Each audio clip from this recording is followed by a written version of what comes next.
This government meeting is brought to you by Eastworks and our local cable subscribers.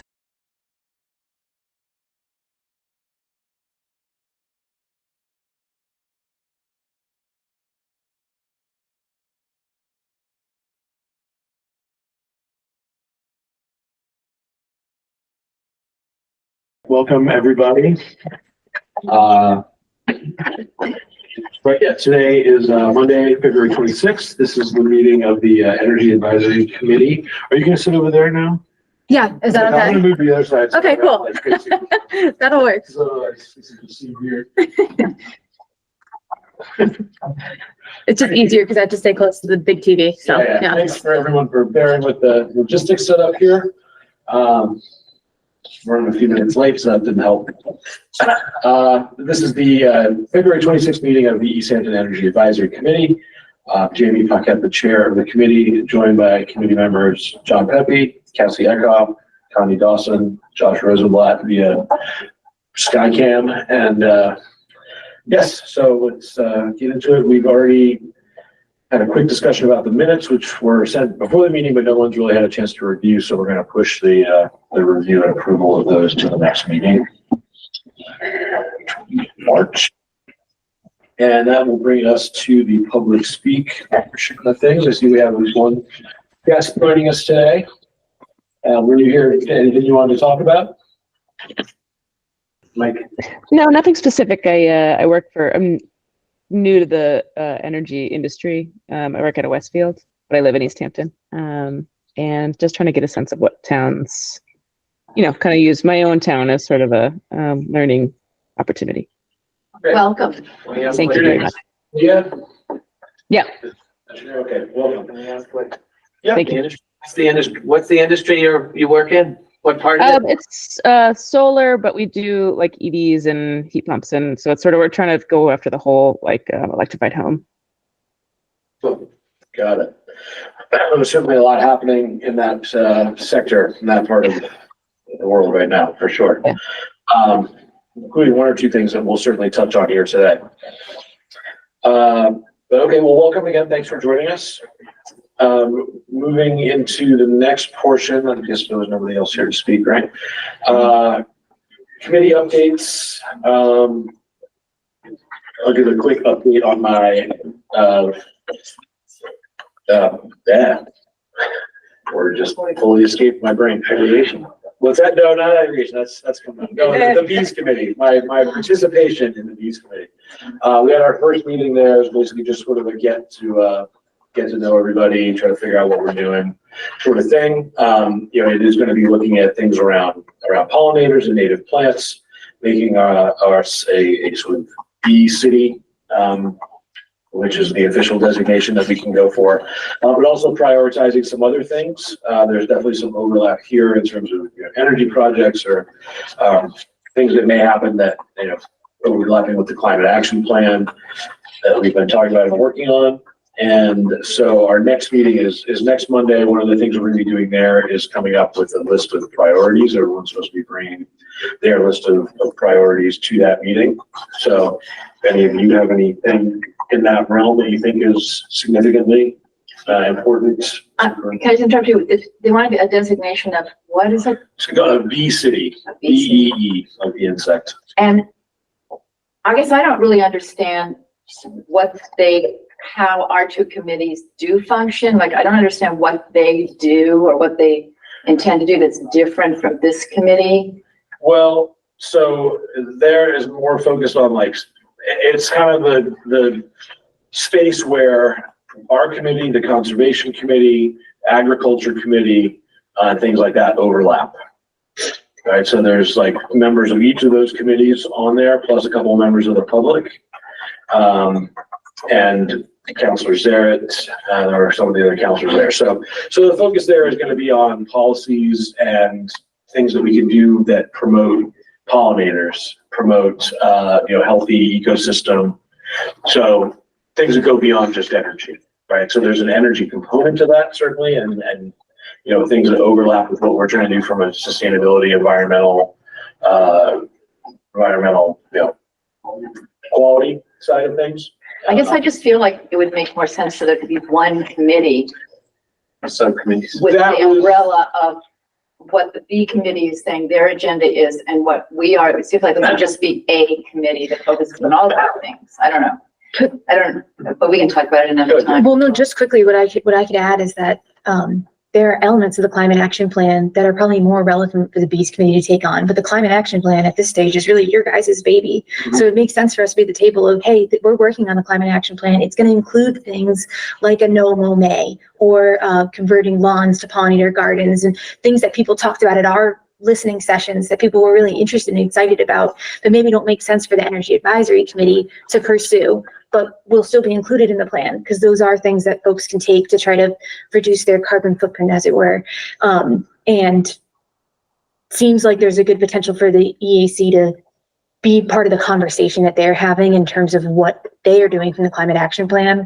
But the Bees committee also is pursuing the pollinator action plan that already exists and a bunch of stuff that probably isn't super relevant to the EAC. So it's kind of like they are becoming this kind of, that group is becoming this kind of umbrella group, if it makes sense, to kind of pull them all together. So Connie, I get what you're saying, but when, I just feel like another committee, just like, well, each committee is, given, it has its own sort of, mission, right, within from the city, and those are created by the city council and approved by the mayor and all that, like they all got their purview. There was discussion initially, at least the way it was pitched to me, was like the possibility of merging it or having it be part of this committee. I think people on the city council talked it through, kind of decided that that was maybe too much for one committee to be, to be too distracting. I mean, considering that we meet once a month, and we already have a lot of stuff that's like, we're trying to keep on track. I think adding more to that, even like if you add more members, like it just gets spread too thin, given that the volunteer nature of all of our work. I agree that there would have to be a sort of revamping of what the committee that included some of these issues would be. Yeah. But that, like we could be a sustainability committee. We could have, the city could have a sustainability person on staff who is in charge of sustainability and all the things attached to that, which I think would make more sense than having another committee. But, we don't need to talk about it anymore. I'm just. Okay, well, there's, I want to see what the climate plan comes up with. And, to the extent that we're talking about resilience and ability of the community to provide some of its food supply, which is, healthy agriculture, which is ties into the pollination on the pollinators, I think. That could then be seen as part of a climate plan, and maybe we start working together, or maybe we merge at some point. They've got a group of people who want to work on that, but maybe they want to work on their stuff in the larger context of climate too. See. Yeah. I do think that the city, the mayor, has a vision for creating another department that would, if you sit on top of like the climate action plan, the pollinator plan, that would be sort of a sustainability energy thing with a person. That's one of the things we've talked about with aggregations. Maybe we can partially fund that there with some of these other programs like the heat pump program or other, there are other grants or maybe other ways to get some funding or to rework the city oversight to include that as like a position on staff. I know that would be my preference for sure. And then even if you have separate committees, Sorry about that. then you would, still have one person who sort of oversee that and like, rather than, I mean, right now planning kind of sits over top of a lot of this stuff, and Cassie certainly is spread very thin, trying to keep that, but I realize I neglected to introduce you. As being included, so I apologize for that. That's all good. So anyway, our next meeting is next Monday for the Bees Committee. If anyone does have any things that they think should be a priority for that committee to address. Do you happen to have the date? March 4th. Thanks. Yep, it'll be at 6 p.m. Yes, guys. Are they gonna, promote a no mow May with signs and stuff like that, or? I know that like the Xerxes Society, which is the one that does the bee city designation and has the requirements for that, that's certainly going to be a focus. They also sponsor the No Mow May. I think they're the ones who I got my sign from. I don't know whether it'll be like an official like city policy or something like that at this point. I don't know the committee will have that sort of authority to sort of implement like we can certainly promote it and they need to have more signs on offer for people, but that's a good question. I can bring that to them. be great. I just don't want people who walk by my house to see my messy lawn. Well, believe me, I moved into a new house last year, and the first thing I did, it was like, spring started, I put that in my lawn. I looked And then around, you like, forgot everyone else is about like, it. oh, wait. Like, no mow ever. Yeah, like, no, everyone else was like, it's like May 30th. I'm looking around like everyone else is mowing their lawn. I'm the only one. Everyone's walking their dog, like, who is this guy? Anyway, so yes, if there's anything else that you want me to bring to that, I should report back on what's happening there.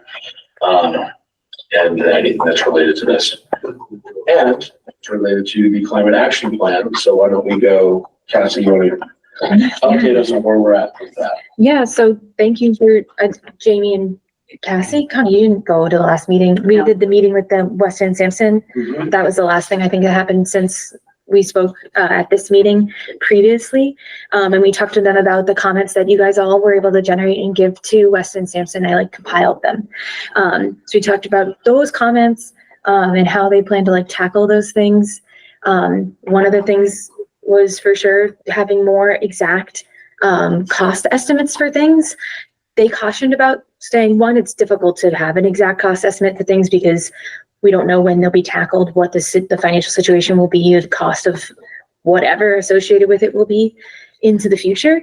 So it could be quickly become inaccurate if we put a specific number on anything. However, putting a range seemed like it could be a good possibility, or a more general $1 sign versus $3 sign, something like that. But they were also talking about they didn't want to give a price range, a more specific number, and then have it be more expensive in the future. And then people will be like, so we can't even do this because which makes sense. At least to me, it did make sense. Same story for residents, is that it's so variable depending on how large your home is versus if you have a 1-bedroom, a 2-bedroom, 3-bedroom, whatever, or it's a big rental complex. There's not really a good way to reliably give people a number that's really specific, if that makes sense. At least that's how Weston Sampson kind of explained it. We also talked about one of the requests was for anti-idling to be added as an item. And they said that could be something that's included. The biggest factors for anti-idling are, because it's already a law, would be enforcement and then signage related to it and just kind of promotion of that. And so their suggestion was to incorporate it into a larger action as an element of a larger action, if that makes sense. What would the larger action be? You guys remember, would it have been it could be a combination of things, maybe just general public outreach. I can't remember honestly what they had said was the action to tie it to. But that was kind of where we were leaning towards, if that makes sense. So something to look for when we get the next draft and see if we like where they put it or if we want it somewhere else. So just sort of general pollution reduction or air quality or something, right? Remember. I did finally meet with Connie Denham, and we talked about that a little bit, so I'll tell you when we get to that in the meeting. I'll tell you that then. Okay. And then let's see what else I had in my notes. We were talking about, I shared it with the department heads in the city and didn't really get any major feedback, really. Mostly people being we support it. Basically, since I gave my feedback to Weston Sampson at that meeting we had, I haven't heard any other feedback from department heads. So I can. Which particular thing were you getting feedback? The draft, the most recent draft, just same thing that I sent to you guys. Yeah, the whole thing. Because I really wanted to know if they felt like there was actions that should be included that weren't, or that they're concerned about, or modifications to the list that exists of actions. But yeah, mostly the feedback I did get was in support and minor, frankly. So definitely a success if there's no huge major red flags, at least, which is good. So I think what else? Then we also talked about next steps in terms of outreach for people. And I know you guys had I think it makes sense, decided on not going out wide for the public yet until we have a more final version beyond just the list of actions. We want something a little more concrete for people to be able to give feedback on. They're also they have already a good template for a form that people can use to submit their comments that kind of takes people through piece by piece, if it makes sense, to help organize the comments and be a little more targeted for us to react to. And then obviously people can just submit comments to me free form if they want to as well. That's just a way to try to help organize those things if people choose to use that template or that form. And so that's already pretty much gonna be ready to go. And then they told me that they're gonna give me their next draft, ideally by, should get it by the 7th of March. Their like latest version based off of all the comments that they got.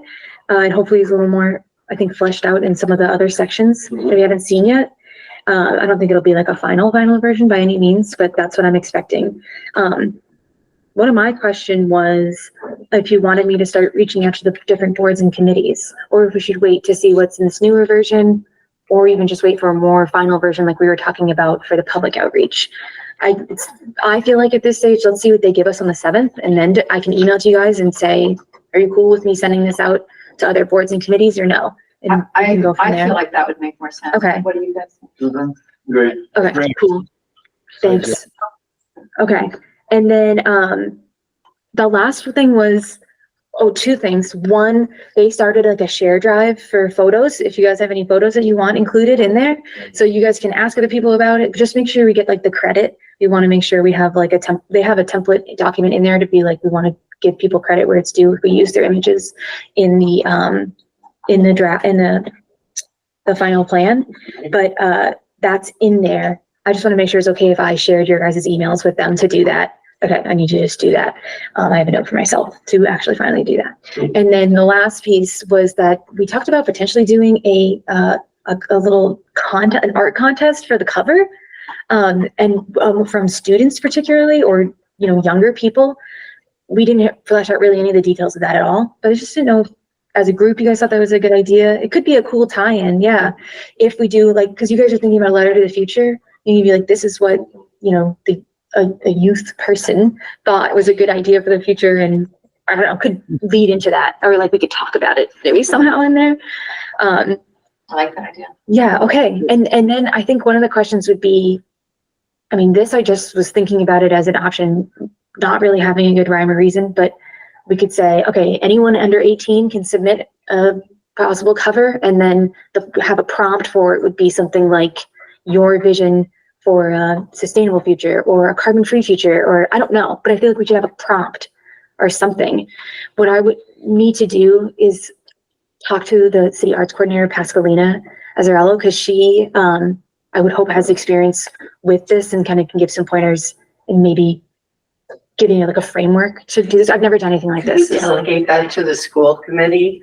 I don't know, maybe. I don't know. That's a good question. Ask, Okay. delegate. We don't have the power to delegate to them, but we can. Well, ask. that's what I meant. I'm sorry. Well, if we're trying to get the schools involved, we should run it by the superintendent, I think. Isn't that who sort of says yes or no to stuff like that? Yes, you may have a flyer or whatever. That's If true. we're going to open it up there, or if if there's like some sort of club or something that we want to go directly to, you can go to the faculty member who. But wouldn't we still have to get the superintendent to say, yes, it's a good idea? Is that sort of how it works? Not necessarily. Not if we're putting something out to the entire school community, then yes. If we're like doing a flyer or something like that, that said, contest open, Yeah. submit to whatever, then yeah, you would have to run that through them. It would have to be bilingual and have to be the whole thing. But if you have just like you wanted the high school has like an art club or something like that, and you want to just say, hey, could you all do this as like a fun thing within your small membership rather than like opening up to everybody? I see. Maybe But why wouldn't we want to open it up to everybody? because you got to manage getting a lot, maybe like overwhelming number of submissions or like whatever, or you want to just go where the interest already might be, right? You also got to remember that the purpose of this is the purpose of it, and having a cover, getting too involved with the cover could kind of take time away from what we're really doing. I think it's a great idea involving students, students in general, because it gets young kids thinking about this, and hopefully they can bring it home to their parents. But let's not make the cover into a bigger deal than it needs to be. Yeah. But on the other hand, maybe it could be another way to advertise the fact that it's in process, that we're moving along here and we're going to publish it and we need a cover. Maybe we could get it in the paper if we did it as a. Yeah, and that's not on the other hand. I think those two go hand in hand. Yeah. Would that be a pain in the neck? You'd want some level of like quality, not that it would be like a professional thing, but you would want something that's like, you know, The cover. it's more, yeah, the cover too, you know, opening up to everybody means you're gonna just have to sort through a lot, potentially a lot of things, which were like, I mean, that's nice, yeah. but it's not something we want on the. It will be juried. Yeah. No, I'm just thinking about it would be another way to get the message out that it's in process, that we're doing this thing. That's all I was thinking. You know, if we had it in the paper, that, you know, now we need a cover, it would just be an opportunity to explain what it is. And, oh, and by the way, anyone, we could limit it to under 18 or not. I mean, there might be some local artist who would come up with something. Yeah. Pretty fabulous. I don't know. I don't have strong feelings about it. It was just a thought. No, I think it's like, with me having no experience of what's like a reasonable swath of people to ask from, again, volume versus quality versus all that stuff is really valid. So my hope is that Pascalina will be like, hey, here's my experience. Here's my recommendation for how you guys should go forward. And then I can get back to you guys and be like, see what you think. Yeah, because I agree with Josh. I mean, this is not the most important aspect of getting this thing done. Agreed. It Yeah. would be like, it's a cool thing to have in there and might tie in nicely to like this idea of the future. But yeah, I don't think it's like going to be the be all end all either way. So yeah. Community involvement is good. Yeah, great. Generally. Well, speaking of which, then they're gonna have a draft plan for us, photos we can share, and then in terms of additional public review, where we might get there yet, in terms of like the next step, or when we're ready to do that. Yeah, essentially, it's really, it sounds like to me, basically, what we'll do is, yes, have a virtual session with Weston and Sampson, like an informational session, just virtually only, but that they would host. So people can go and they can kind of give like a presentation of the plan and take feedback that way. Then we're also going to advertise this Google form that will kind of walk people through the plan and they can give feedback that way. We have our email list of folks that have expressed definite interest in staying involved. So I would send it explicitly to them, but then we can advertise it through the paper, like the whole swath of basically what we did before, I would say, in terms of outreach of trying to get people to give us feedback. But yeah, essentially just waiting until we have a version that you guys feel like makes sense to put out to them, which is like pretty close to the final version, it feels like. So that's kind of like the waiting factor in terms of until we start launching that. But I feel like I have a good idea of what we would do to actually do the outreach, if that makes sense. So yeah. So it's exciting. We're definitely getting there. But yeah, the first step is seeing what we come back with on the 7th and how we go about that, I guess. Yes. Are they gonna give us written, you submitted a bunch of questions from the committee and passed along our comments. Can they give us some kind of written response to those comments? Yeah, I'm sure they could if we asked. Yeah. Yep. We could probably definitely do that. They're probably thinking like the next version is essentially going to be that, but I can ask Well, that. all right, if they didn't, or if they're not gonna address what was asked, then if they're gonna address it, then we'll look into the draft plan to see how it was addressed. If they are not gonna address it, or they don't feel they can respond to the comments, then I would like to see what the explanation. I heard some today. I think to the extent I was involved in that, I was never talking about exact numbers. I was talking about breakdowns in different categories of activities and programs for costs, nothing. Oh, yeah. But ranges, because yes, they can't predict, but I think it's kind of lame to say, we don't want to give you any dollar figures for anything because we might underestimate it and then you'll hate us. You know, I mean, what can we do with a plan that doesn't have some meaningful estimates of what it's going to cost us? It'd be pretty hard to set priorities. Right. So I'd like to hear some response. Do you not think that something general being like $1 or $2 or $3 signs, that is unacceptable? Well, or as long as it doesn't mean $1 or $2 or $3. If it goes to a key that says $1 sign is 0 to 50,000, $2, I've seen other plans do that, right? Yeah, that makes sense. Yeah, I mean, some range. That seemed to be what they were presenting at that. I don't know if you guys agree with that, but that seemed to be what they were essentially saying they were going to try to do when we had our meeting with just Weston and Sampson that I invited y'all to. So yeah, I mean, that I felt like they seemed responsive to that. And do they respond about providing estimated greenhouse gas emission reductions per strategy or per activity? That was one of the things on the It seemed list. like they were also saying that they were gonna do that. I don't know why, that seemed like an important part of like the prioritization matrix was like how effective it would be in doing that. But again, I guess the question becomes like, how specific do you need it to be, in terms of what the result of it that they think it will have is, like in terms of specific numbers of this many tonnage? We're talking orders of magnitude Okay, here, so we can tell which is gonna be the most effective place to put our resources, what we should Okay. concentrate on. You know, that makes sense to me. Yeah. That definitely seemed like that was generally the goal they were trying to do to help us do that prioritization. So Yeah. maybe hopefully when we get the version on the 7th or around the 7th, then that'll give us a good idea if it seems like it's going in the direction that's providing the Yeah. information that you not too want. late then. And Yeah, then, for no, sure. certainly not too late. No. Will there be another meeting with them after that? Yeah, yep. So I have, like I said, I have my bi-weekly meetings with them, Right. which always you guys are welcome to come to. But the next one is on the 7th. So, yeah, Okay, so are they It's gonna, at 9, right? 9:30 usually. Yeah, they're gonna send the draft before that? that I don't know. You I don't. Okay. Yeah. All right, so yeah, send us all the invite for that one. Okay. Because maybe they're sharing it with you at that event, and maybe we can all get some real-time eyes on it, or anyone that's. Yeah. If not, then we can all, once it's available, we can all take a look. Put our comments together to send to Cassie, or we can wait and discuss it as a committee at our next meeting in a little more depth if we want to, but I'm sure people's immediate visceral reactions are not, won't want to wait 2.5 weeks to share those necessarily. Yeah, I'll definitely, whenever I get it, I'll send it to you. Absolutely. And I'll send you the link to the next meeting with Weston Sampson. Okay. I'm gonna sort of back up just for a second, because the other committee updates thing I just wanted to mention in advance of the next meeting. But first off, the mayor did forward something to me, talking about priorities for DOER is having a town hall meeting. Department of Energy resources, I Energy think? Resources, it's environmental resources. I think Yeah, it's maybe that's what it is, yeah. Yeah. What is it? Massachusetts. energy, yeah. Energy, Yeah. DOER.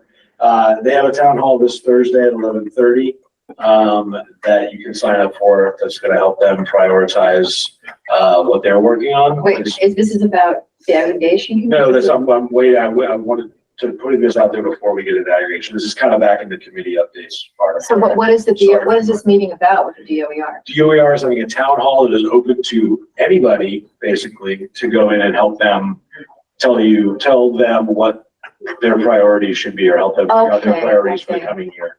In terms of the types of programs that they want to be running and all that. I can forward this on to everybody who's interested in signing up for it. I mean, I'll just forward it on to everybody. This Thursday at 11:30. So do that. The other thing to mention is that for the next meeting, the mayor is planning to be here for the next meeting. This will kind of be into the new other business, but a couple of things that she's going to be prepared to talk about are some updated like fleet leasing program that the city is getting potentially involved in, or What is that? a fleet leasing program for fleet. electric vehicle leasing program, as well as the possibility of leasing city property for solar development to help offset utility costs, something else that she wants to look into. So I mentioned that for Lydia, and maybe something your company could be interested in if you're doing solar development on a larger scale. I don't know if you just do residential or if you do anything larger scale, but yeah, so the possibility of like opening city property up for solar development.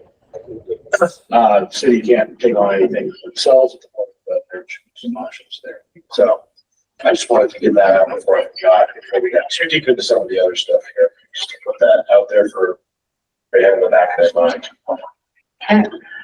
All right, so on the municipal aggregation front, I did meet with Good Energy last week. They got on a call with me to sort of try to walk through the next phase of what we're doing here. So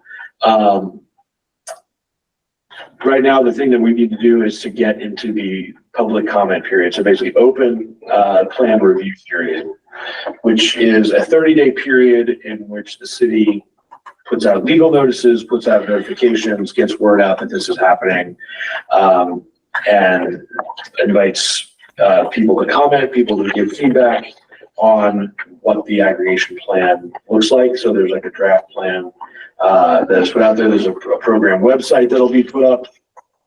People can submit questions on that. There's a FAQ that can be circulated. We have to draft like legal notices and post those or put them in like a newspaper, put it up on the municipal website. Then that's like at least a 30-day review period after which there is a public hearing that we need to have. So one of the first things we need to have is we need to start working with the city, probably with Lindsay and the mayor's office, to help get through this process of like, how do we get legal notices out there? How do we get this on the municipal website? How are we going to publicize this to get feedback on the aggregation plan? And then,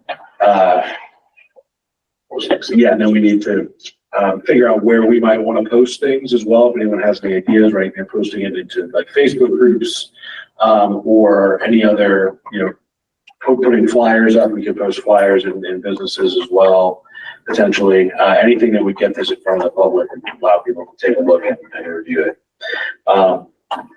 And then again, we need to have a public hearing like 30 days after. So they're looking to try to get this going sooner rather than later.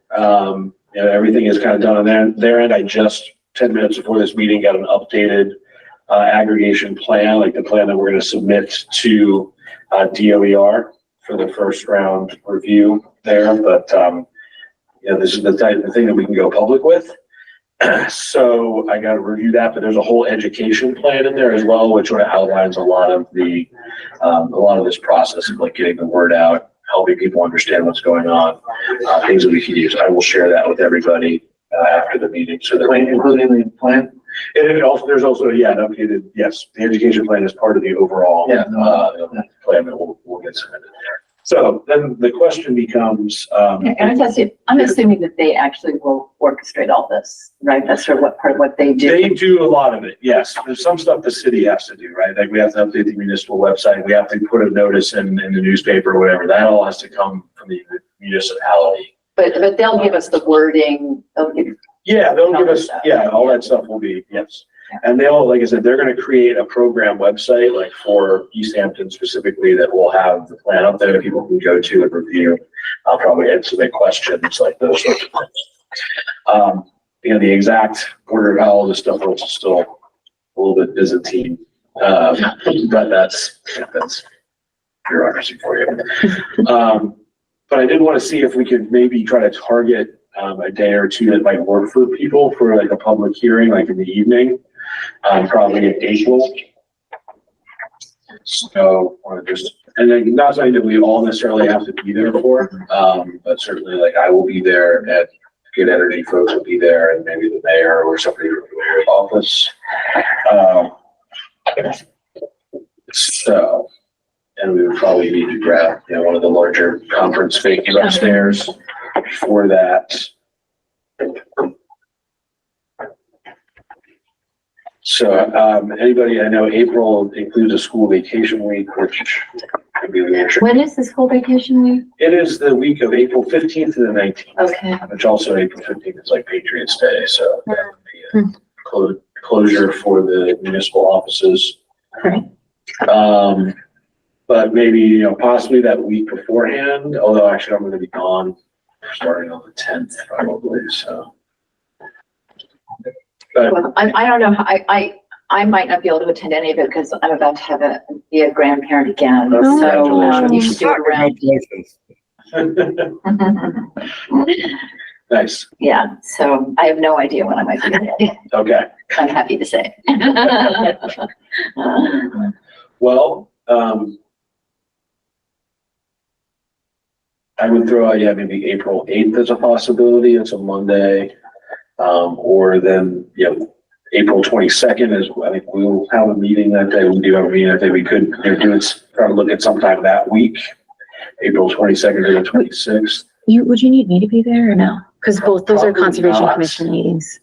Yeah, Conservation committee meetings those days, but Yeah, we probably, if we did it on Monday, we don't have to do it on a Monday either. Yeah, I'm just looking at my calendar and those are typically the best days for me, but. yeah, if you don't need me there, then plan that's fine. I mean, I don't have an issue with it being on a Monday after our meeting. I mean, we'd have to go Right. home or hang around or something, but we can all go out to dinner. No. Yeah, or have a break and then come back at 6 or something like that. Yeah. Okay. Any other days that I absolutely would not work for anybody that they know of? No. Okay. All right, so I'll work with them on trying to pick a day or two and circulate to everybody. Yeah. So I just want to be sure I understand, is this the meeting that has to happen after 30 days? Correct. So it's already out there then, or it's about to be out there? Well, it's not yet. Okay, So- I see, okay. So that's why I'm just trying to figure out, like, we don't know exactly when the period's gonna open yet, because again, I have to talk to Lindsay to, work with the city to say, okay, are we ready to do this? What Right. do we need to do, and like coordinate with them. Again, I was waiting for the draft plan to get back to me so that we can have that ready to go. For the public outreach piece of it, we could use the email list for the climate action plan people, because it seems pretty related Okay, potentially, if you think that's reasonable. Yep. I don't want to spam people, obviously, but just reaching out one time, just letting them know that we're doing something, I feel like is pretty reasonable. Yeah, I put it up, just saying, like, hey, this is, review period's open for this, take a look, see if you have any questions, feel free to submit questions to here or wherever, on the website or whatever it's gonna be. If they have like a write-up of just something that I can use to make the email, then that would be easy to do for me, whenever you give me the go-ahead to do it. So yeah, that's easy. Okay. All right, well, I'll share the updated draft with everybody, take you through what's in there. Again, if there's any comments on the way it's written in terms of like the product options as well, I think again, it's like a 3-tiered option system that they're gonna have in there. And then again, anything around the education plan, if you have ideas about, ways to outreach to the public, where we should post that, we'll work through that as we get out there. I certainly have a number of options for doing that, and we can all just share it personally as well. I'll put it out there. Any questions on that? Any other comments? All good? Okay. Looking forward to seeing it. Yeah, looking forward to getting this part of the process going. Oh, the other quick update they gave me is that apparently DPU recently has approved as many as like 7 other municipalities, like Wow. mitigation plans at this point. Has made progress. So they are, they've done a complete 180 from, the past year or a couple years on installing those things. So we have a hand. Yes, Lydia.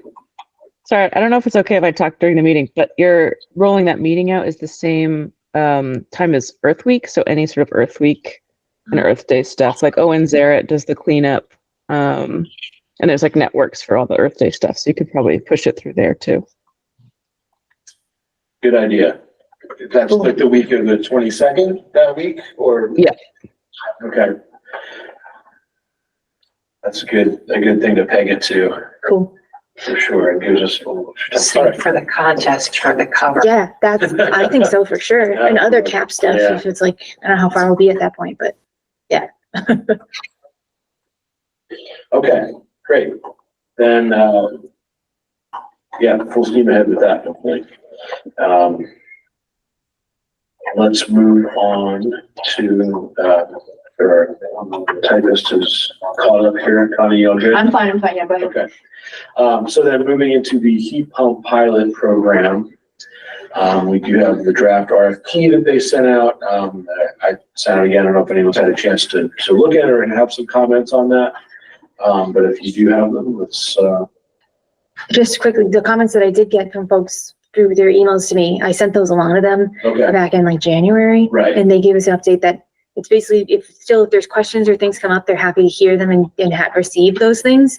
But it's basically at the stage that it's at now is in internal review at Mass CEC. And so, yeah, we're waiting to see what comes out of the end of that and the next steps from there. They said they're gonna keep us posted. So, if you guys come up with comments, I'm happy to send those along still, but that's the stage it's at least right now. Yeah. Okay. And I was happy to see that they did address a lot of the comments. Good. Okay, So, good. or at least mine. Yes, that's good to hear. Yeah. It's pretty involved. I mean, it's a pretty multi-layered, complex RFP, and I hope they can find contractors who can come together to address all those things. Yeah, it'd be interesting to see what comes out. Yeah, Yeah. I started wondering whether it was gonna be worth anybody's while. I mean, it's really a huge job. I know. Well, they get paid by at an hourly rate. I mean, Yeah, Yeah. yeah. they just shouldn't overpromise what they can do. Mhm. And they got 350 to work with, at least 350,000 work with out of the Out five. of the Yeah, five. right. 150 is supposed to be directly for. Right. And hopefully that's just icing on the cake for Getting. adopters in terms of they have Right. other access to regular mass save benefits or rebates. and Totally. Exactly. So it still is really exciting, but I just don't have a good idea of when the next step will come in terms of like going forward, but Yeah. I'll certainly keep y'all posted. Is it then looking at like April 1st release for that? I RFP now? honestly don't even So know. internal Yeah, because review, even so then we'll it's see. still set to be determined. In the latest draft that they gave us was the comment on there was to Right, be determined when it gets released. So right. It'd be nice if we could find some way, I don't know if it's through you, but to sort of be kept abreast of progress when it starts. And I would say I know there's yes. a quarterly report that they're required to Yeah. say, but I mean, just be nice to know as they go. I mean, maybe there's ways in which we can, be boots on the ground, help them somehow too. I would Well, I think, think, yeah, that's my hope at least because Isn't it in there that we're gonna, isn't that in there? Yeah, you're in there. oh, No, but You're doing I it all. no, but I thought there was something in there about they have to report yes, periodically. That's Yeah, part Yeah, of the quarterly. report, but yeah, but will we get the report? Is that what you even mean? beyond that, reports.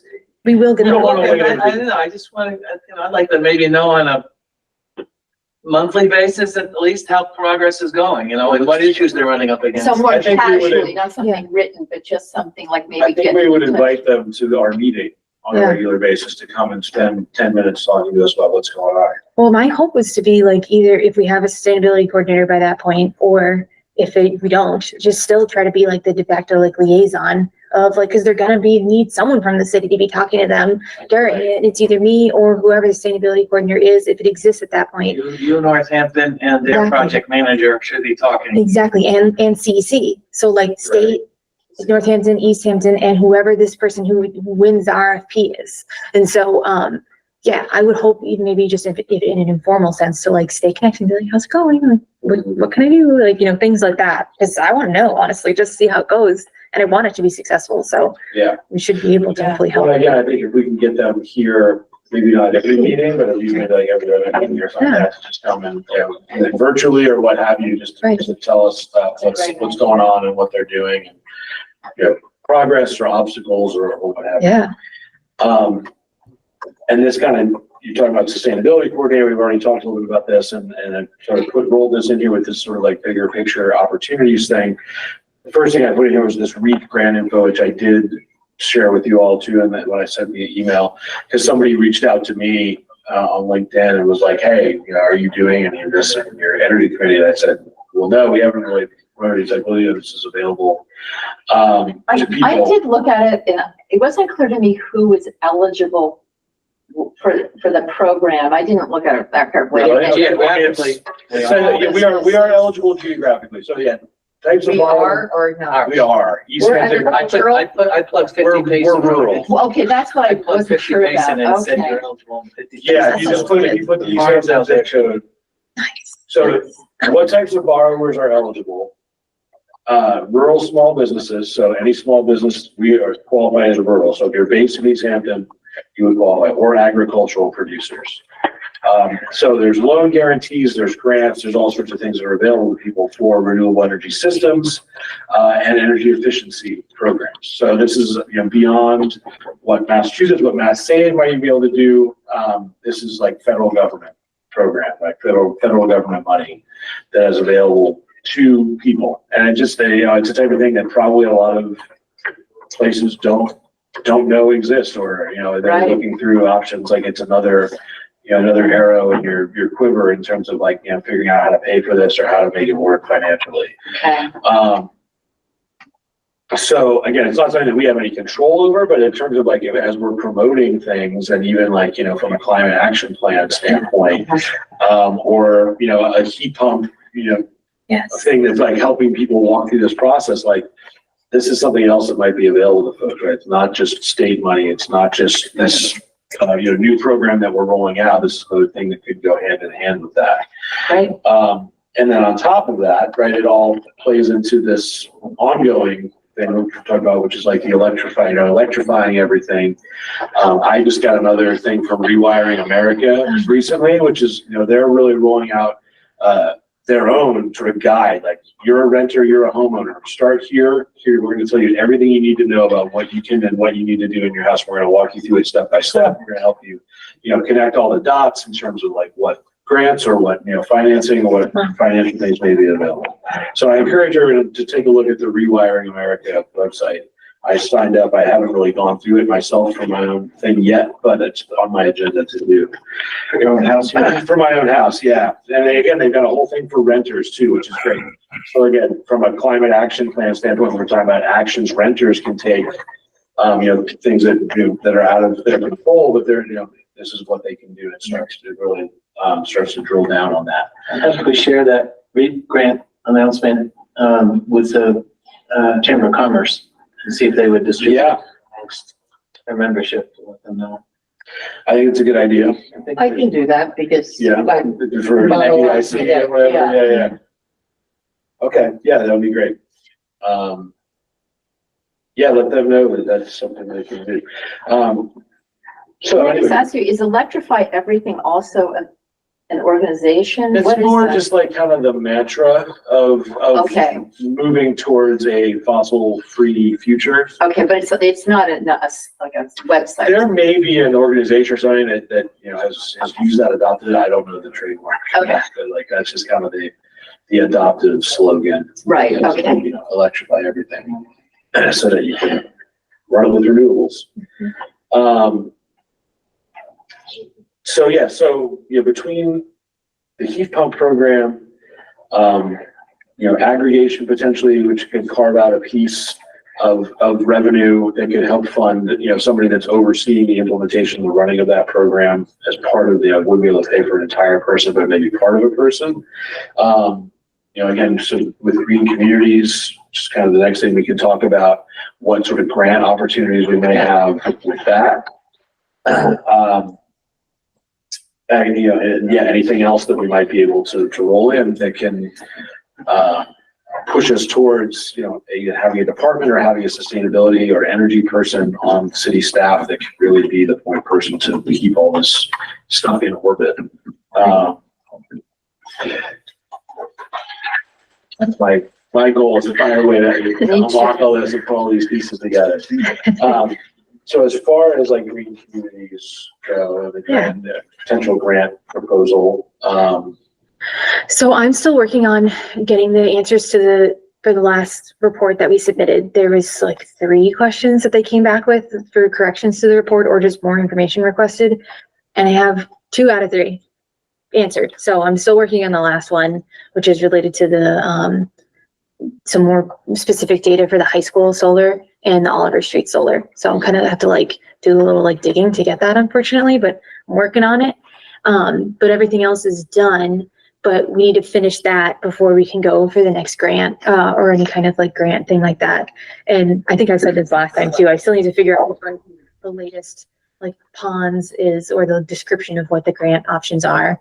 I need to like find that and like go through it. And then I'm going to share it with you guys and see if anything really is jumping out to you. But I know you guys have talked about wanting to meet with Chris Mason potentially and have him come, who's the DOER, like regional coordinator for the Green Communities Program. Are you in touch with them? Yes. And so I'm currently talking to him about just getting those last corrections made for the report. But I figured once that was completed, then we could ask him about coming and we can go from there. Because again, they do 2 grant rounds per year. So like, even if we don't make it in time for this current grant round, then maybe the next one. April deadline? I want it, it's like spring and a fall. So I don't know exactly. Yes, If it's April, it's a little unrealistic. hard just for me right now because we're going to try to do this big push for municipal aggregation and the climate action plan. I'd like to focus on those before going to the next Green Communities grant. Right. And another piece which some of you might be aware of or you might not be aware of that's making it a little hard right now is Jeff is leaving, the city planner. He's no issues and problems, but he got another position with BSC Group. It's a consultant. Yeah. Well, I think it's just going to be a really good working situation for him too, like working from home and cool opportunities. Yeah. Oh yeah. So he'll still be around. I mean, he might not want to work. I mean, it must be hard to live here and have his job. He's put in a lot of good. I don't think I would add to the stress. It might be a factor. Well, but we've been done a happy lot. to have him while he's been here for sure. Definitely. And just how that is relevant to you guys is that there's some of the projects that he was working on are things that we'll be taking on to try, like as a department, to try to help keep those things going. And then also it's harder for me to get that kind of like direction that I was getting from him until that position is filled again in terms of like triaging my tasks. So taking on the Green Community Grant right now would be kind of hard for me. But I think it's still worth looking. When is he leaving? March 5th. Yeah. Yep. So I know I'm really sad. He's the best boss I've ever had. I want to say about 6 years, maybe something like that. So he started before I started. What's that, Josh? I think it's at least 6. Yeah. Yeah. Patrick, I don't remember his last name, but it's been quite a while since he's been gone. So I was closer to 10, I think. Yeah. Wasn't it? It was before Jeff. I want to say it was Jeff Allen. Stuart Bagley, that was his name. Stuart Bagley. Before that. So yeah. So Jamie Webb maybe would remember all that. She definitely would know. Yeah. She knows everything. So but yeah, so that's like just like a weird element of like things in flux for me on my end. So you understand like some context for me, but it will settle out and like we'll be back. I'm not saying I have to drop anything that we're working on at all. It's just taking on new things might get harder, just specifically the Green Communities Grant application. So okay, well, what I'm thinking too is with the mayor coming next time, that could be a focal point of us talking about kind of this future vision or short to medium term vision of how can we consolidate all this sort of outside of planning, outside conservation, like in a way that makes sense. Is there an appetite and money potentially for a position at the city level to do that? And if so, like how do you envision that? Is it this combination of aggregation money, like grants, potentially, something that comes out of this heat pump program? I mean, there's no money in there to fund a city thing, but like if we were to continue running something like that, could we get a grant federally, state, whatever, to keep running a program like that, where maybe we would take on the oversight from like Mass CEC and continue to have like an RFP out there where there's a contractor that's doing this work on the city's behalf or like with city residents that we would manage maybe versus a third party. Yeah. So are we saying that we would like to be able to continue this program, but we also feel like it would require funding a new position in the city that would oversee this and other similar It would issues? Require funding. Right, but that we're funding saying is like the city will. That's what I would like to see. I mean, I see the consolidation inside the city, oversight for that with a paid position. Now, would you also then either or still need to pay like somebody like Mass CEC to like oversee or run a program like that, and go out and manage a contractor? It's like how many layers do you want in there? Not that I like Mass CEC, I don't have any issues with that, but like if we were to do that, it would even make more sense for the city just to oversee a contractor, do its own RFP, figure out what money is available. Because again, the money that would be available would come into the city one way or another, through a grant, through something else. Okay, so for the PON, the language around that, is that it exists now? I want to say that it does, yes, because just a search of the DOER website would probably turn it up. Probably. Sometimes you have to go dig a little deep, unfortunately. I think what I was hoping for, basically setting myself like a deadline for getting, which I don't think I need this much time, but mid-March for having all of our questions answered for the green communities like report, which means that was what Chris Mason told me was like a good target to have it all done by, because that probably, hopefully, when all that information will be, if it's not available now, would be eventually available by then. That's me kind of trying to like make assumptions, I guess, but Right. it seems like a reasonable timeline for things like that. So I need to just do a little search, see if it's out there right now. If it is, I'll just send it to you guys. But if it's Okay. not, I then would say I might spend a few minutes. okay. Tool around see if I can find Yeah. it. I'd like to read just what it says, if they have like specific priorities or specific Yeah. things that they're highlighting. So we can bring that into like Yes. next agenda and have it ready to talk about with the mayor too, potentially. I like that. Yeah, that makes sense. What's that cycle, grand cycle, the next one, because we skipped this last one, right? Yeah, we don't know exactly what the deadline for the current one is. I'm Mhm. thinking it's in April, sometime, I think April and October. We're not shooting for that one, right? Probably not. The next Not one might unless be, something really came together. they do 1 or 2 a year or 2 a year. 2? Mhm. So yeah, we'd probably be looking at October, like, hopefully around the time when like aggregation is gonna be up and running, Mhm. fully, I don't know. And it just still seems cool to me potentially if like, once we have the cap, if it's finished by then, we could start pursuing things right away with the latest Green Communities grant cycle potentially.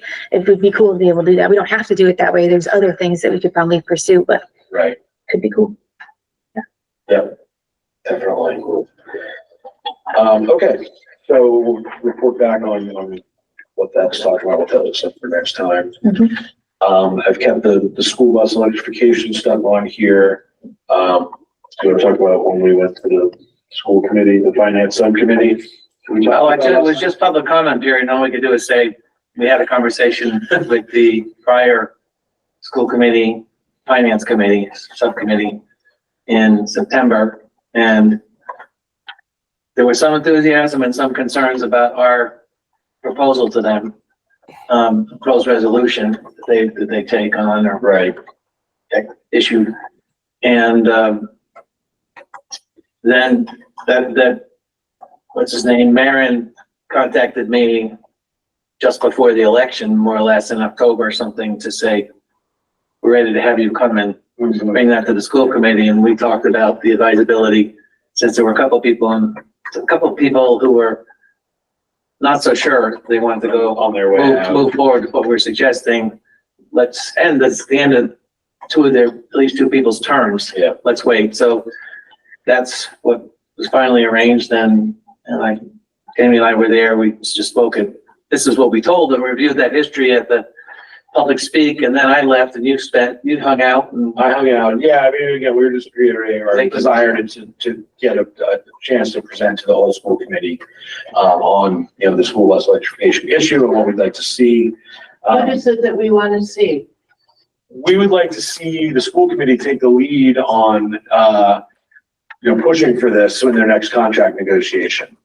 And figuring out a way that they can do it with a vendor, or that the city could potentially take this on themselves by like taking more control over the school bus program to push for electric school buses rather than like just the status quo. interesting. The immediate thing I had in mind that seemed the most feasible way to get grants, federal grants, which was at $375,000 an electric bus versus $100,000 something, or 125 maybe for diesel. Mm. Until those prices start dropping precipitously, you're gonna need some kind of outside assistance. That we in order to really meet the criteria they're looking for and the size of grants they want to make, that we're advised we're best off working with other school districts around us, and there are three others surrounding us that have the same vendor, have the same bus vendor contractor. Yeah. Who are all in different contract cycles, but that can be managed. You can manage that even on a regional contract, a regional proposal. But to get these schools, these districts and their transportation managers together and people from their school committees to talk about, can we put something together to press our contractor and then to make a proposal to the grantors. Right. Whether it's the federal government. So just to clarify, so basically what we're saying is that in order for this to happen, the school committee really needs to be proactive about collaboration with these other communities that we can't do that. Unless they delegate We us, can they could broker say, that you do that, you say it, they could say, you talk with us, keep us informed, go talk with the other schools, Yeah. report back. I don't see why they couldn't do that. But they would have to really be on board. They with have to this and say, want yes, we want to do collaborate. this, yeah, Okay. push this forward, come back to us, keep, report back, come back next month, whatever it is. And are you thinking now about proposing to the whole school committee as opposed to just the committee, I'm hoping we can go. The finance. So we went to the finance subcommittee because it was available. The first time, The first time we right, figured we wanted to get, because Yeah. that's what he presented to the first time. right? And so we had a new finance subcommittee, including Megan Harvey, who was very supportive the first time. So is and a that couple where of you, members. that's where you went this That's past where we meeting? went. We Oh, think it was a couple weeks ago. It was like right after. We're our last essentially meeting. asking for if they would agree to, as they had earlier, to refer it now to the larger committee rather than have to come back to a new finance subcommittee and Correct. make the same presentation. Yeah, so a couple things that we learned. Number one, we're in the second year of a 3-year contract with our current bus vendor. That can be extended by a year, I think at least a couple of times. So they don't have to negotiate a new contract necessarily at the end of that. So we have a little bit of time to play with there, in terms of the current contract's gonna run out, but it can be extended. Number one. Number two, because it's a new school committee, they're heavy into budget negotiations. They have a whole union contract to negotiate right now too. They're very focused on getting that done. They gotta get a budget approved. It's gonna be a fight, no doubt. And a union contract approved. I'm sure that'll also be contentious on some level. So they are preoccupied with that right now. So they didn't exactly say, come back and we'll invite you in April or May, but it was basically implied by the rest of the conversation, that, they weren't gonna be able to invite us quite yet because right now they gotta get all their ducks in a row. The business manager from the schools was there. he was at the first meeting too, I think, wasn't he? Wasn't he? Is it the same guy? Yeah, he comes every time. Yeah, he's always there for the finance subcommittee. Nick Vernier. Yeah. So he, didn't seem anti or anything like that. So, so the other thing that I learned afterwards, there were a couple other members of the public there, local Easthampton parents who were advocating for certain budget things or whatever. But one of them also worked in the Northampton schools and said, oh, if you need help getting in touch with anybody there, let me know. Did I tell you this? Yeah. Yeah. And she said they're especially frustrated on that side with the van pool, which is not the main school buses, but the auxiliary ones and smaller level transportation. They're having a lot of problems with them. And that may be another area to potentially pursue, electrification or something like that, or maybe there's a solution there. And is that also the same vendor? I believe we also use van pool, for that here in Easthampton. But is it the same vendor? I don't get their name. Is it Durham? Is it Durham? That's Durham not does all? Van pool is a separate company. Yeah. Okay. Durham is the main one. Van pool's Well, that's the name of it, Van? I believe that's literally the name of it. What are the other school districts that, Northampton, the region, Northampton, Hampshire Regional, right, which we know you're affiliated with. that they're kind of out of commission for the next Yeah. I was year? gonna say, Yeah, reading the yeah. stories in the paper, I don't see how they could talk to us about anything but their own day-to-day survival. Yeah, not, with the superintendent gone and the business manager gone, Yeah. it's It's a little bit of a mess. Wait, the recently hired business manager is now gone? he's going to Ludlow July 1st.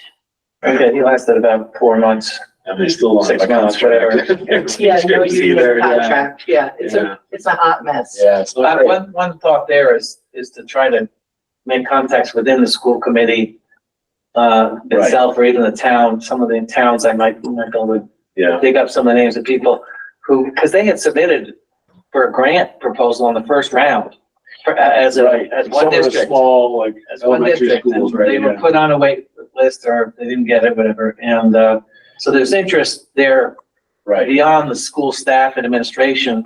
That might be one way to get things started in the absence of a stable business manager position or. Yeah. Yes, and the schools out of the 5 school districts, out of frustration, are starting to operate much more independently. So Southampton kind of going rogue and stuff like that. So you may be able to work with the individual schools Yeah, Yeah. I don't know if it helps our profile in the grant application is, I guess it these depends people are on, part of the Hampshire district, but they're not working with the Hampshire district. to what extent they have the ability to negotiate their own, transportation contract versus the regional school district as a whole. They all have separate lunch vendors. Yeah. Quite the place. I'll call you about that. I forgot that after the last meeting. About, right, No, because you have information about yeah, your work. And you have information on different, like, school committee members who would be interested in stuff like that? too? Yeah. Okay, yeah. One more just get them talk and share that info. Get some outreach going with that for sure. Because we have made some contact on the Northampton side and we do get essentially there. But, eventually, we'd love to get, people from all those groups together in a room, whether, physically or virtually, to talk through different ideas of what might be workable, how we might attack this from a group standpoint, to actually make something work or to put some pressure on the vendor at the very least. They've committed about $2.5 billion of the $5 billion now in federal clean school bus program money, The federal. but that's taken two plus years. So if we could even get something together by fall, it's possible, we could get in grant applications, Right. be competitive. Okay. Well, we'll wait for, the school committee, again, we can reach back out to Laura, which the mayor recommended that we reach out to Laura. But we'd already talked to the finance committee, which she's on, but then Laura and Megan, maybe in March sometime to say, hey, we're still here, still interested in coming when you have, you'd be able to get us on the agenda for the full school committee. So that'll be the next step there. And then, again, make some beachhead with the, somebody in Hampshire, the Hampshire maelstrom. So I'm sorry, I just want to make sure I get this right. So you're hoping that they will just say, yes, you should do a presentation to the whole school committee next, as opposed to going to the finance committee again. We've been asked, they've been asked to invite us to present to the whole school. Gotcha. Okay, I just want to make sure I had that. Yep. Okay. Anything else there? No. Okay. Don't have too much on electric vehicle infrastructure, anything to report. The one thing the other thing we mentioned at this finance committee, as I mentioned, that's a possibility, like the Mountain View chargers, like acting and looking out of order, because I noticed the things, and like the business manager said that was news to him. He thought everything was up and running. So I haven't kept too close an eye on it since then. Yeah. I'll be at the school at some point tomorrow. So I'll make a note to try to walk around and make sure they're all functioning. That's another thing I've been trying to work on, is like trying to, look at the data and like how we've been in terms of revenue that we generate from the machines versus cost and things like that. And, previously my understanding was that the demand charge situation had changed. And so I kind of was going on a rabbit hole of like confirming that with Eversource and like, when did that happen? And da-da-da-da. And they were saying that, well, from what I found out so far is that our rate plan did change, but it doesn't appear like necessarily that the demand charge went away, but also there is a large credit on our account paying for the use of the chargers. So I'm like confused. So I'm kind of possibly the maybe new regulations. That's a good point. I don't know. Second, they put the demand charge over and then inferred like Credit. certain class of customers, like municipalities, or they put a refund on there. Maybe They that's. just have to they have to do it. Yeah, I don't know. Yeah. I found out that we have like a rep, which I didn't know before, with Eversource. I left her a message, she hasn't called back to me yet. So I'm kind of like going down a rabbit hole with this, which I apologize, because like my understanding, I think previously was not correct. Maybe, I don't really know. So like, I'm just kind of trying. Yeah, but still, like, I just know that like, I'm still following the thread, but I'm sorry that I'm a better update for you guys of like what the deal is. I mean, certainly the ones at 50 Payson and the ones on Love Field, they're working, people are using them, they're going. So that at least is good, and they are paid for. So like, that's Right. also good, but the details, I'm still figuring it out, unfortunately. But yeah, definitely with the school still, I even tried to, before this meeting, just run up there and see, talk to Nick, but he wasn't there. He was probably busy somewhere else. But I've tried to be like, what's the deal with this? And, I need to just do it better. So hopefully, like I said, next meeting, I'll have better answers for you, but sorry for the delay, the continued delay, so. That's okay. I'm just checking this week, if they to see if there's any to electric vehicle infrastructure. Well, and that's the thing. It's like, there's a lot of grants out there for electric vehicle infrastructure, like Right. the charging stations, like I feel pretty confident that we could probably get another grant for another one. The question would be, where are we going to put it and can we pay for it? Because Right. till I understand how we're paying for the ones right now, like I'm scared to try to get more. Pay for it operationally. Yes, yeah, the energy cost of it, because again, there's that demand charge that was killing us, so if it's not gone, because I was just looking, what I was able to get from Eversource was all of the bills from since when I last checked, which was like, I don't know, a little, maybe half a year or a year, and just see what the cost was, and it seemed pretty similar. Like there wasn't a major decrease, so the rate plan changed. But, so I don't know. I'm Sounds like my bill, I mean, I don't know, I can't make sense of my personal bill either. but, 3 pages long on one person. right, I don't You know. use a lot of electricity. I don't though. That's the thing. But I did have someone was reaching out from another community being like, oh, would you guys figure out with like the demand charge, things like that. So we're not alone in like being That's good to confused, know, but yeah. like, I have at least a good lead of where I'm going to go next to try to figure it out. So I just need to do it. So yeah, that's where I'm at. All right, if anyone has any other, time and research into like, electric vehicle options and things we might be able to do. The REAP stuff does not pay for that I can I see. see. Okay. Although one of the things I noticed out here is hydropower below 30 megawatts. So Mhm. if a rural business wants to do a small hydro Yeah, they project. on the dam. Yeah. Yes. Or so I don't know We who. don't still don't know who owns that dam. Right? Oh, I forgot we were talking about this last time. I want to say that it is the city, You know, but I don't know if that would show up on there. Yeah. Parcel map. it might be, you know what? It might be Mass DOT because they're doing that. If they own that road, maybe they own I don't know. I need to, so I bet the city engineer probably knows. Do you have something, Josh? No, Like- no. Okay. I bet the city engineer would know. I need to just ask him and then he might be able to say, I think or did you already do that? No, I tried 3-4 months ago. Okay. Or, I can try to do a little digging. It's easy to But- just walk in this door.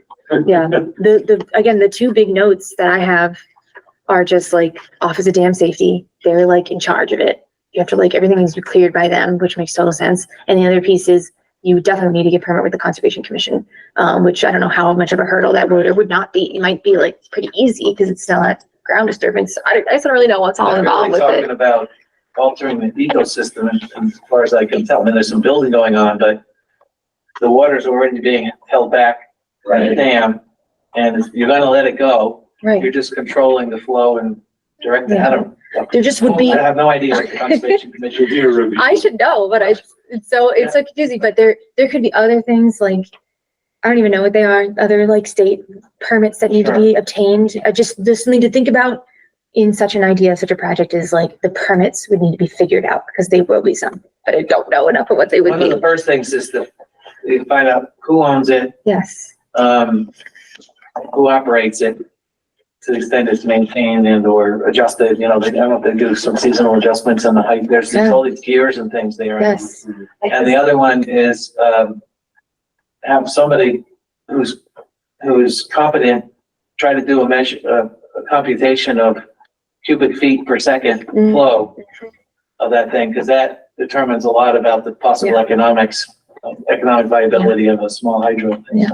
The Nash Pond Committee might have a lot of that info as well. Yeah. So I have a good contact for that as well, so. Are you talking about the dam in the center of the town? What dam are you talking about? The damn old dam. Which dam? Damn it! Several of them. Yeah, it's right across from Cottage Street. It's just before you turn on the pond, you turn around the bend there and they have the boats for people to get Nash out. Pond. All right, okay, that's, all right. Yeah. The main Literally one. like Yeah. 200 feet. Yeah. The one in the Very center of close to town. the Yes. ice cream shop. Yeah, I know where you mean now. I There's- just, There there the is other one. another dam in town. Yeah, where the on Lower bridge Mill. is. And Which- when you go over the bridge on Route 10. Oh, yes. There's a dam. With the Oh, fish, yeah, with the there fish is. ladder. And there's also one on Ferry Street. Yep. Oh. Mhm, for Lower Mill Where Pond. That redevelopment is happening here. it's much smaller. It creates Lower Mill Pond. Yeah. You see the trash that's floating I know. on the It gathers up there. entry to the spillway there? Coming off of the, what do they call that, the lower pond? Lower Mill Pond, yeah. It's. It goes Nash Pond, then the dam, then it feeds into Lower Mill Pond. It's floating there. It's It's too just bad. all like backed up behind log jam stuff. Sorry. Is the pond committee, have any, They do Nashwauk Interesting. Pond only. yeah, the other one's kind of, Yeah, Lower Mill is just kind of the forgotten. that's our sewer. Well, they're working on like, stuff for New City, and Yeah. there was talk about, trying to put another bridge in there or something. Maybe. Yeah, the walking bridge. We'll see. Yeah. I don't know. Yeah. Maybe they may, but it's still part of what they're discussing, right? I would- Part of I that think New City yes. redevelopment. Yeah, I'm not as involved with that one, but like I know that they were talking about. I know that like those piers are still there. Like maybe they could be used. It's like that's a whole other thing. But Either here Yeah. or there. Anyone see last week on Lower Mill Pond, it was up frozen over, and somebody took a picture, it was like an otter out there on the ice, just like frolicking around. Yeah. cute. It's like a river. I saw it on Facebook Yeah, somewhere. that sounds right. Yeah, I'll Cool. find it. I'll show Hey. you. No. It has potential. Yeah, they're river otters too. That's cool. I love it. Yeah, so, Opted stretch code, do we have? Yeah, I finally met with Connie Right, okay, Denham, so and you she is totally on board, and she said that Homar is as well. Right. We had a long discussion about it, and I'm on the listserv for zero, I always forget what they're called, it's zerocarbonmass.org, and there's a woman named Lisa Cunningham who was one of the people who started it. And she's an architect in Cambridge, and they basically what they do is they're trying to get communities to opt into this code. That's what sort of their push right now. And they actually have people who will help you through the process. So, I told Connie that, and she asked me to get in touch with her. So I've sent her an email saying, the city of Easthampton would like to do this. I've got 2 city councilors who are in favor. And because one of the things is just writing the resolution and it's like, it'd be nice if we could just find another city that's done it. So she said that, so as far as that's concerned, it's finally moving along a little bit. She also said that the city, that the housing partnership might be a good group to get involved with, for me, just to talk to them, because a lot of the things that they're hoping to have happen would be affected. They're actually more affected by the current code, I think. But one of the, like in terms of, they're talking about zoning changes that have to be made for additions, and also they're talking about, I'm sure you've heard about this, like putting up small houses on people's property, like for in-laws and stuff. Yeah. And I don't think that the opt-in code would affect that, although I'm not really sure. But anyway, she thought it would be a good idea to just check in with them. And she also, as we were talking about all of this, she thought it would be a good idea for our committee to do a presentation to the city council, because there's a lot, this committee is actually doing a lot that the city council, everyone's city council may not be aware of. And it might be a good idea just, especially when things are sort of more complete, like the cap and when we would have aggregation actually about to happen, to just let the city council know and explain it all to them so that they're with us. So I thought that was an interesting idea. Also, she and Homar and the mayor have been trying to get people to go to Plymouth, because she still is really interested in getting an electric trolley to go from Easthampton up to Northampton, because that's Christine works up there, but also to go around the city so that people can jump on and jump off. And apparently the reason it's been postponed, apparently they're having trouble getting the people in Plymouth involved. It's just like they're busy, and so they're just waiting. I think the spring would be a better time to do it anyway. But they're very interested in seeing if they can make some kind of electric vehicle bus trolley available for people that I don't know if they would charge a fee, but just to just to have a route that just goes around a town and people can jump on and jump off, which I would think would be wonderful. So, but anyways, it was a good meeting, and she was very, enthusiastic and, I think will be a big support for her. So I'm waiting to hear back from Lisa Cunningham. Okay. Okay. Go ahead. Josh, should, remember back to your days on Edict? Yep. They did not embrace stretch codes, as you may recall. Who are we talking about? What is the group? Economic development, Oh. industrial. Yeah. No, Should, you're right. you mean they did embrace them? That No, wasn't I my, don't remember them. I don't remember them embracing them at all. no, I And don't. you know, I know that the big argument against opt-in codes is there are groups that are saying it's much more expensive to do this, and that what's going to happen is that communities that pass this code are going to discover that contractors and builders are simply going to avoid building in their towns. However, in recent months, last couple of years, there have been studies done that are really saying that it just isn't true that it's more expensive. It may be something that people aren't comfortable with because they don't know how to do it properly, which I think is really the issue. That isn't, nobody likes change, but gas prices are going to continue to go up for one thing, and as time goes on, it's going to become more and more required for people to use electricity. And one of the things, my big what I consider to be the most positive aspect of the opt-in code is that even if a builder decides to build using fossil fuel for everything, they have to wire so that it would be easy to switch to electric heating in the future, which because the retrofit costs will be enormous if we don't make that happen. Sorry, Right. go ahead. That's okay. I think my question, Josh, is, do you think we should, or you guys, from a process point of view, should we be spending time with Edict to bring them on board? Or would they be a phone call? We could, but I think it might be a waste of our time. I mean, if we think we can be successful, yeah, it's a good idea. But actually, you're still on EDIC, and it's been a while since I've been on there. Have there been any new people since I left? No, and the chair is now Tom Brown. Okay. Is on the committee? So you get where I'm coming from? Yeah, and I'm sure this is being recorded, so I can't, speak too frankly about it, but I think that could potentially be a stumbling block.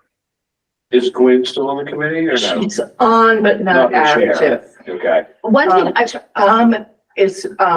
Believes that implementing stretch codes, and you make all the points, is that it's going to drive business away from Easthampton. And that's a bottom line for a lot of the people who've been on the EDIC for a long time, is that they're fearful of it driving business away from Easthampton. And I think not necessarily the quality of the business or the type of business or the benefit of the business to our environment, but business. I think one of the things that people don't understand about that too is that the existing stretch code is actually very different from what was in place previously, and the Can we just focus on the politics right now? Well, let me just say, the opt-in code actually, the big change has already happened in terms of contractors and builders having to change the way they build houses. It's already there. The opt-in code is not really what's going to make the big change, except that it will ultimately lead to all electric buildings. So, but I'm going to send the committee some reports that have been, I'll just send you some information. I've seen this stuff. Have it. Yeah, but I'll just send it out just so you have access to it. That could mean we would have more of a leg to stand on, since things have changed. Yeah. If we were to decide to go and try and sway some minds there. Is your thought on going to them because you're worried that they would undermine or undercut it at the city council level? Yeah. Okay, well, if Connie and Omar and, verbally, whatever, are on board, and I can think of a couple other city councilors who would almost assuredly support it, does it require anything more than like a majority vote or maybe a passage by the city council? I mean, do we need to politic it to the point, like, I don't know, who are we worried? No, we don't need to get into specifics necessarily, but like, would they have enough influence on the city council to undo the current level of support that I think is there for it? Mr. Brown is he says he comes across as being very influential. He's well connected. He's on a lot of boards. Is his voice loud enough that it would shout out the rest? What's his name? Who is he? What's his first name? Not for the minutes. Oh, well, it's being recorded right now. That's okay. Okay. You talk about the chair of the exec. Yeah. PSC, yeah. What about the possibility that, I mean, it could go either way. I think Josh was warning, well, I think you said possible waste of time. I don't know if you thought it could backfire. Would it draw more attention so that when the issue came up to the city council that there, you'd kind of mobilize opposition to it. On the other hand, I'm also thinking we will have had a chance to rehearse our arguments and address the detractors or the issues that have been raised that are potentially a problem with the opt-in stretch code, and there'd be some practice rehearsal for what might come up at the city council meeting where the stakes are higher. But That's a good point, Tom. it could also be mobilizing them ahead of time too. So that's That's a good point. We need to acknowledge these concerns when we Yes. do a presentation. Yes. Yeah, And- yeah. Yeah, you're right. You're right. But again, we've already got, there's already a couple city councilors who, have said that they're in favor of it. And again, I believe that, among the rest of them, the I think- very favorable, I think so too. very favorable overall, like, what's the concern on like, if they're all for it, I mean, Yeah. maybe there's a huge groundswell of people and whatever that would stand up and then shout it down, and the city council would relent in the face of that. I think also, so far, 32 cities and towns in Massachusetts have already adopted it, and it is happening, especially like around, if you look at the map, it's on the state website, the cities surrounding Boston, they're all adopting it. Yeah. And so I just think that builders are realizing they're just gonna have to deal, so. Only other thing I can add is that, so for shopping around the climate action plan, one of the items in the climate action plan is to adopt the opt-in stretch code. And so my plan was to go to all the boards and committees with that. So that could be a way to get their opinion on it that way. And certainly we can talk about their concerns that it sounds like they're probably going to have with that being an action item and go that way. Sounds good. But yeah, or even just as a preliminary way to get their feelings on it, and talk about it. But that was kind of what I was planning to do, at least, and figured would probably come up. Okay, well, I'd also like to have, hear the mayor's thoughts too. I don't know what her thinking I think is right now. she's on board, as far as I know. Okay. On board and like pushing forward are two That's true. different things, so. Well, we can talk to her about it. Yeah, that's what I'm saying. With the next meeting, I'd like to bring that up, during the time that she has to see. Does she want, is she actively wanting to see this move forward, or is she like, yeah, that's great, we'll get to it? The We thing got other bigger plans. The thing that I'm really concerned about, which I think is a very valid concern, is the fact that both the stretch code that, because we're a green community, we are already required to use, and the opt-in code, have a lot of new information, new requirements, things that builders are not all familiar with. And I would like, another grant possibility would be to have people that are like coaches or helpers, to say nothing of BJ and the people in the city who have to go to these buildings and make sure that they're following the code. I mean, it's a whole new world. And I think that, people deserve to be educated and not just expected to figure it all out by themselves. I don't know what that would require or involve, but I would love to see us as a city, be able to provide that to builders and contractors. To that point, it is what we're planning to include in that action item in the climate action plan is some kind of support, educational something to try to get there to be help All the that more transition. reason to Good. get a central energy, department or sustainability department that can handle requests from residents and businesses, and whatever about how to navigate all these things. Right. Josh, did you have something? Sorry, John. Sorry. No. I was just agreeing with Cassie. Okay. John. Just Connie, Dawson, there's some possibility that we reinvent the wheel here in terms of going through the local process, the political process and addressing the questions, and that, they're going to be varied geographically and by the socioeconomics of the community somewhat, but are you in touch with, through this LISA or an association, statewide association pushing this with people who have documented what process they went through in their towns, what they were up against, how they That's addressed those exactly issues? what I requested from Lisa, she and her organization are in touch with all the communities that have passed it so far and the ones who are working on it. You should be able to learn a lot from them. And and her website is full of resources. So good question. But there aren't any paid people who do the circuits, doing speeches about, and workshops. Well, Bruce actually went to a workshop that was run by, I think he's a contractor in Northampton, and I couldn't go to either of them, unfortunately, but one of his, he gave two different days, and one of them was just about the opt-in code, and we could probably, Bruce thought we could easily get him to come, either speak to our group or speak to the school committee and get more information. And I think I sent, information around, there are other trainings and things out there. There's groups that are doing Yeah. it. It's just a matter of like connecting people to them, and if people, want to stay. I mean, again, you have to, there's continuing education, sorts of things that all sorts of builders and architects and things like that. Yeah, the information's out there. It definitely is, but it is complicated too. Yeah. It is a lot. Josh? I'm sorry to say, but my battery is about to run out. Okay. No worries. Do you mean that literally or figuratively? Well, both. But right now, it's immediately my battery on my laptop. But We're just about time here. So as far as like next steps for the application, the mayor will be coming. We can talk about that. Connie, is there any, you're working to get in touch with Lisa?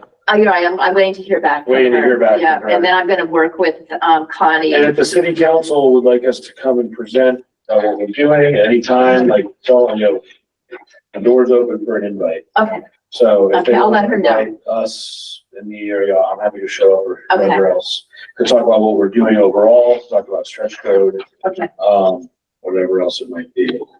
Be happy to do that. Okay. I just want to add, I hope it wasn't inappropriate to raise that issue of processing. No, I think it's, again, you want to know what the landscape looks like. And I think it's fine. And I do think it's an important You did, aspect of getting this passed is recognizing that there are people who don't think it's a good idea. And it's important to acknowledge that. Here's the same thing, we're going to have a public review thing for aggregation. Are we going to hear some negative voices on that? Probably, there might be people that don't understand it, that need more info. Right. So we have to be prepared for that no matter what we're doing. Climate action plan, same thing with many people. character assassination or anything. I'm sorry, we weren't doing any character assassination or anything like that. No, just, an assessment of political plans. His position. So, yeah, I mean, not everyone's going to be on board with the same things, so. That's right. We have to be aware of that.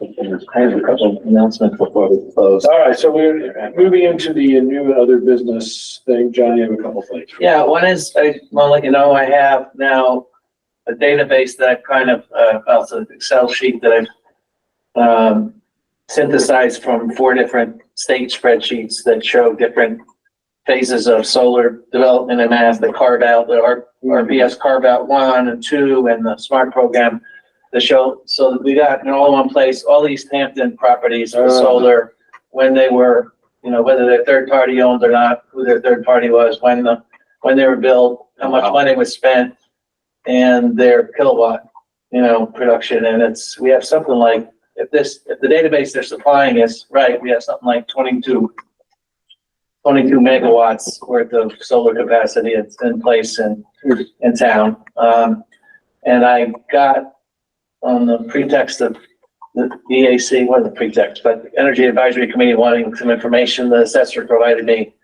a database of parcels that shows how old the houses are and how many all buildings, not just houses, all buildings in towns aged when they were built and the square footage.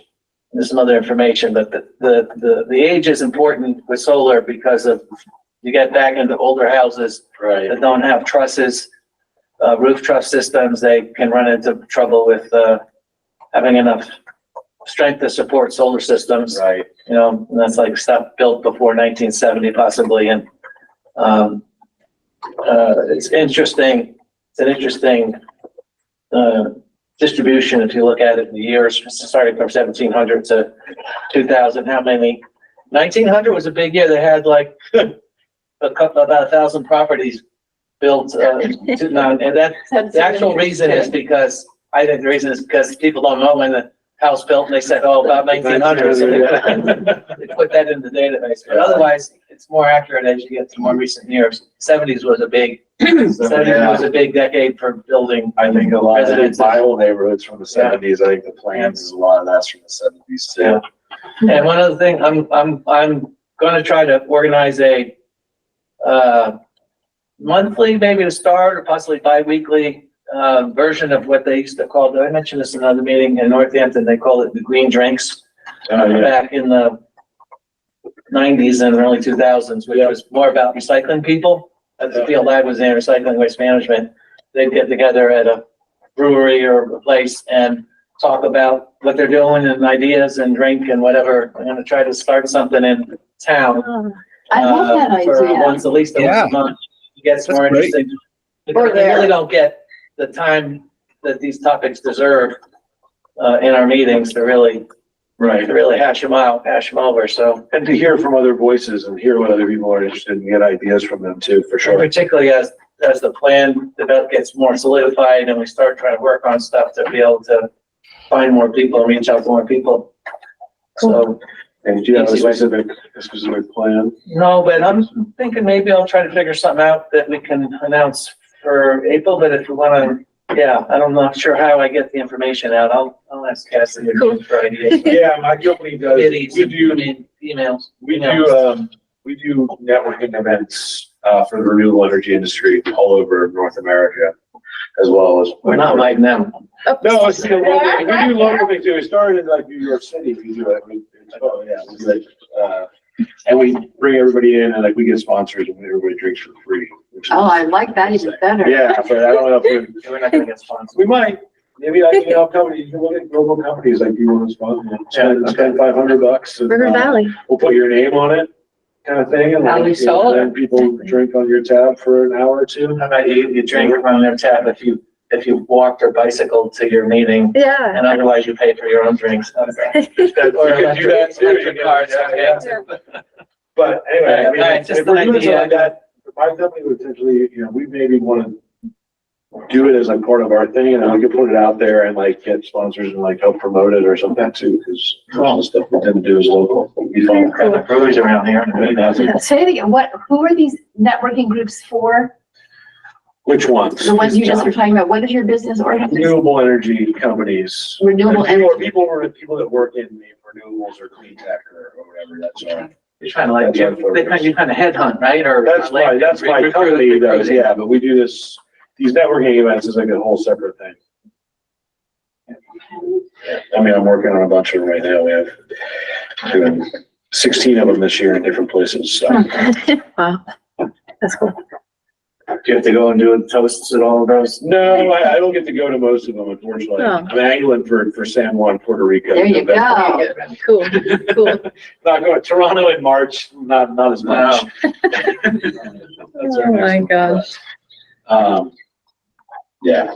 Okay, well, that's great. I mean, there's whatever form it takes, I'd be happy. Yeah, happy I mean, to if show I up. don't get it off the ground before, well, we have another meeting in March, so Yeah. March I'll try to 25th. solidify the idea a little bit better and talk to you before our next meeting. Okay, What's yeah. happening March 25th? That's our next meeting. I thought it was this Oh, okay, oh, right, okay, I didn't know. Yeah, March 25th, 3 PM, right back here. Anybody have anything else for new digital business? Okay. I move we adjourn. All right, I move it to adjourn.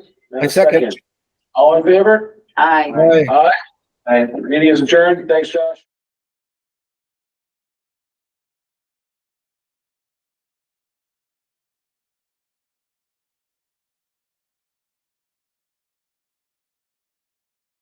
This government meeting is brought to you by Eastworks and our local cable subscribers.